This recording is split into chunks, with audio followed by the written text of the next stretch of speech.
लो जी गल बड़ी जरूरी है, गल गौरतलब है ओवरसीज, मैं ओवरसीज पाकिस्तान नहीं हूँ, बहुत सारे ओवरसीज पाकिस्तान ने, ओवरसीज पाकिस्तान की एक प्रॉपर वजारत है पाकिस्तान, सुनिया तुसीं पता ना है, पर साडी वजारत कित्थे आ? जदों भी आती है ना जिंदी भी हुकूमत आती है, इमरान खान की हुकूमत आई तो पता ही नहीं कौन सी ओवरसीज पाकिस्तानी, जिन्ने इत्थे बने ना कौंसलेट वगैरह सारे कादियान कोल चले गए सी, उन्होंने कब्जे जाके किसी को देन ना देन बड़ा बड़े मसले बनते रहे थे। हुण मियाँ साहब की हुकूमत आ गई है, मियाँ साहब इंटरैक्टली हो डायरैक्ट हो जो मर्जी हो नून लीग की हुकूमत आ गई है।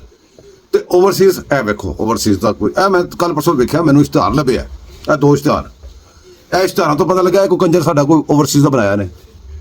उन्होंने किहड़े ओवरसीज ने कित्थे राबता करना है जी, कोई राबता रुबता है कोई पता है? बस सिर्फ नोटू पाए जेब के तनख्वाह ली तो गल खत्म है, ओवरसीज का कोई क्या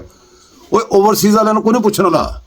ना ही कोई इन्ना सिंसीयर होकर सोचता है। मियाँ साहब ए बंदा दसो है कित्थों तो कित्थों आया, करदा की है, इन्हां राबता किवें करना भी सानूं दसो। पहले तुसीं ज़ुबैर गुल ने बुलाता सी, अपने तुसीं मुलाजम जिहड़े बाथरूम वाले मुलाजम उत्थे ला दिंदे हो, बाद साडे वास्ते मसला बनदा है। मैनूं अगर कोई मसला होवे मैनूं दसो इन्हूं कित्थों लभना है, तो जे आप मेरी वेख रहा वीडियो तो मैनूं दसे कि अज तक जदों तक बनया इन्हें की कीता ते की करना ते कदों राबता इन्हां नाल किस तरह करना है, दसो।